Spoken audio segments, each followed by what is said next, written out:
एक दिन गौतम बुद्ध अपने शिष्यों के साथ एकदम शांत बैठे हुए थे। उन्हें इस प्रकार बैठे हुए देख शिष्य चिंतित हुए कि कहीं वह अस्वस्थ तो नहीं है। एक शिष्य ने उनसे पूछा कि आज वह मौन क्यों बैठे हैं, क्या शिष्यों से कोई गलती हो गई है। इसी बीच एक अन्य शिष्य ने पूछा कि क्या वह अस्वस्थ हैं, पर बुद्ध मौन रहे। तभी कुछ दूर खड़ा व्यक्ति जोर से चिल्लाया, आज मुझे सभा में बैठने की अनुमति क्यों नहीं दी गई है। बुद्ध आंखें बंद करके ध्यान मग्न हो गए। वह व्यक्ति फिर से चिल्लाया, मुझे प्रवेश की अनुमति क्यों नहीं मिली। इसी बीच एक उदार शिष्य ने उसका पक्ष लेते हुए कहा कि उसे सभा में आने की अनुमति प्रदान की जाए।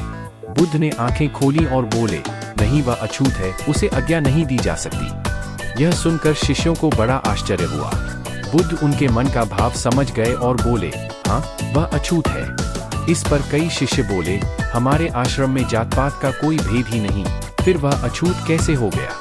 तब बुद्ध ने समझाया, आज वह क्रोधित होकर आया है। क्रोध से जीवन की एकाग्रता भंग होती है।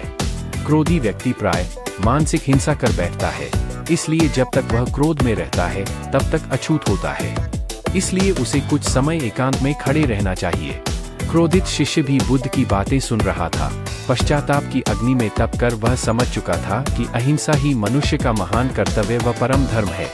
वह बुद्ध के चरणों में गिर पड़ा और कभी क्रोध न करने का प्रण लिया। शिक्षा आशय यह है कि क्रोध के कारण व्यक्ति अनर्थ कर बैठता है और पश्चाताप उसे बाद में होता है, जिसका कोई लाभ नहीं मिलता। इसलिए हमें क्रोध नहीं करना चाहिए। असल मायने में क्रोधित व्यक्ति अछूत हो जाता है और उसे अकेला छोड़ देना चाहिए। क्रोध करने से तन, मन और धन तीनों की हानि होती है। क्रोध से ज्यादा हानिकारक कोई और वस्तु नहीं है।